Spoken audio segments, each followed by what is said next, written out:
Morning, everybody. Video my shirt. Happy birthday, Jamaica. No, this is going to be a special Independence Day edition of Why Jamaicans Son of. No, this story is going to be a fun one. Zine? No, picture it. 1975. 20th century. September 11th to be exact. Seaview Gardens, right? There was a birth of a baby boy. Probably down at Jubilee. Zine?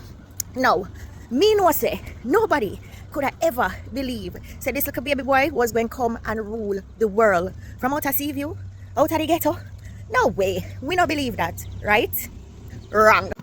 No, this little baby boy had immense talent, right? From him there at basic school, him probably was the most outspoken one. We can probably see that, right? But he had a lisp. And you know we as Jamaican, people with lisp. And I say we discriminate against them, but them are going to get a nickname. Not only did he have a lisp, him ears them did big.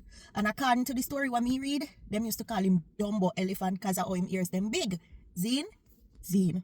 So, me know say that little boy know the odds were stacked against him, right? For one, him come from the ghetto. If you know anything about ghetto in a Jamaica, them not get help out. It's usually the poorest of the poor and they lack the resources that they need to push themselves further. Them really have to step out. Zine. Two, him very, very dark skin. Born in a time when Jamaica was, flexing them colorist muscle more so than most.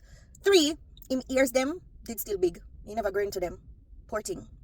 Four, I don't think he would have met society's standards of what a handsome man would be, right? And five, him have the speech impediment, Zine, the lisp, little big word, right? But this man decided to tap into his spirit of Jamaicanness, the maroon spirit given to him by his ancestors. And him decided to go out on a wing on a prayer with him friend them. And in 1990s, 95 or thereabout, the crew, Scare Them crew, was born. This little youth who decided to step out on faith, even though the odds were stacked against him, is no other than the O'Neil Bryan, aka Elephant Man, aka Mr. Fiddle Maniddle. People? But you cannot deny that when O'Neil Bryan, aka Elephant Man, was in Scare Them crew, we got some of the biggest hits. The band of brothers who made up the Scare Them crew was Elephant Man, Boom Dandemite, Harry Toddler, Nitty Kochi, and Bounty Killer, right? He was a part of the group as well. Seen? And with this little band, with this little crew, they were making some hits. Scare Them had hits like Narrow Down a Gal, Pure Gal, Wowie. Listen, remember them Sunday. I was a little girl, it couldn't play in my granny house, but you hear it when you go shop or in the taxi man car. And that is where I found my love of music, appreciating all the styles. And to be honest, if you hear them Sunday I play on radio, out loud, in a Christian Jamaica, that was almost unheard of. So with the turn of the century now, the 2000s them a come around, Ellie decided to venture out on a totally different path, right? Him separate from Scare Them crew for a little bit to start make music for himself, and this is where he found his niche. Not only did he have the ability to create really good songs, he was able to tap into something that we didn't see very often. Because what a lot of people didn't realize at the time was that most of the rhythms and beats from Elephant Man's music catalog were taken from other nostalgic songs. You don't believe me? Let me tell you. So where them I say, dance will never die. That came from I Will Survive by Gloria Gaynor. Plus a plethora of other music had their inspiration rooted in other songs that were nostalgic to us. But Ellie never only do that, Don't take him too small. Elephant Man started molding and mixing dancehall beats with hip-hop. I am not saying he was the only one to do it, but that quickly made him a crossover act. To the point where even one time he did sign with Bad Boy Records with the famous man that is in prison now, who I shall not name because me cannot afford no lawsuit. Okay. So the music start crossover. The song them up on a high. We they out in these streets, a dance and a party to all the rhythms. Another thing about his music, while it was focused on putting Jamaica on the map, most of music never even have no bad man lyrics. Most of music never even tell girl for skin out and spread out. It was literally just happy music. Zine, he was doing it big, yard and abroad. You couldn't go one party and them not play one Elephant Man session. And then there came the birth of the parties in the streets. Now Jamaican did always have street dance, but you cannot tell me that the influence of Elephant Man didn't directly contribute to street parties as we know them now. The Weddy, the Passa Passa, the Uptown Mondays, Baga Tuesdays, so on so Fridays. All of them party there, think about it, early 2000s, and tell me say Elephant Man never directly impact them. So in the 2000s now, when Elephant Man made this great big name for himself, he started a whole trend of dancing. And I don't mean that dancing was not there before, but let's not pretend that all these routines that we have now, especially in Jamaica, didn't stem from the energy god himself, to the point where other groups or individual artists would try to mimic this because they saw how much sway it brought with the crowd. From Signal the Plane, to Higher Level, to Pon the River, Pon the Bank, to Willy Bonks, to the days when we did a log on and step on a certain group of people who we will no longer log on and step on because we all need to be united. Love is love. We all need to accept people as they are. We are no longer logging on and stepping on chichi, unless it's termites. Yeah.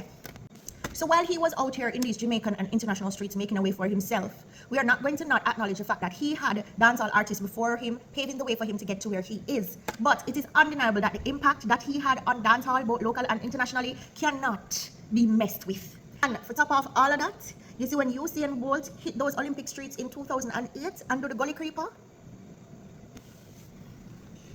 Talk to Elephant Man nice. That was putting him on a different stage, the athletic stage, the stage where now people could not deny the talent that is him. And big up to Usain Bolt to sidebar. So, from the days when we did have to use wind-up cassettes, to the days when we used to have floppy disk, to the days when we used to have a burned CD, everybody remembers those famous CD days. The CDs where we used to hide and buy because we couldn't make people them see the people them in them nakedness just because we all learned the latest dance moves from an Elephant Man CD. From the DJs, sound system operators that benefited from this music. We are talking about the Stone Love them from Weddy Weddy Wednesday. We are talking about the Billy Slaughter. We are talking about the Bill Cosby. We are talking about the Jazzy. We are talking about the... There are too many to be mentioned, right? Now, all of these TikTok dancehall moves that you see happening, all of them had their roots in the 1990s to 2000s, and that was directly influenced by Elephant Man, when him and Bogle and Janipe and the whole Roses crew used to link up and gave us bangers that not only lasted for years, but up to this day, we still are dancing to their music there. Talk to me. If you know one party and hear Willy Bonks play, you gonna stand up? I lie you I tell if you tell me say you gonna stand up. You is a liar. His influence carried him from the 1990s to the 2000s, the 2000s and 2010s, and now we are in the 2020s. That is almost 30 years, and this man is almost 50. That his influencing is still directly impacting not only dancehall music in Jamaica, but in the world as well.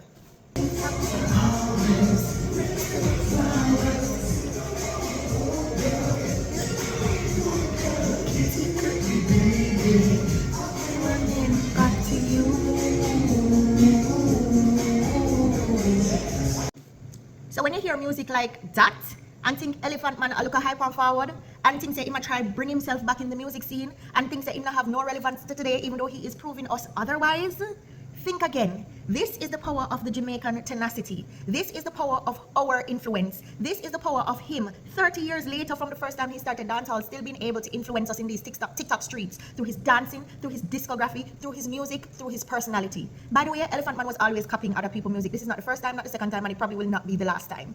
One thing is undeniable, is the person who is Elephant Man, and no disrespect for him will be tolerated in these TikTok streets. And this man is just showing us one more time, so Jamaicans are the nuffest people on earth. Why we so nuff? I love this for us. Happy Independence Day, Jamaica. All of us in this country and outside of it, continue being nuff. Continue to step into spaces where they don't normally see us and make your name be known. Plant the flag of Jamaica wherever you go, because we are relentless, indomitable people. Whether we are in the space of athletics, whether we're in the space of healthcare, whether we're in the space of music. We are the one done, one love.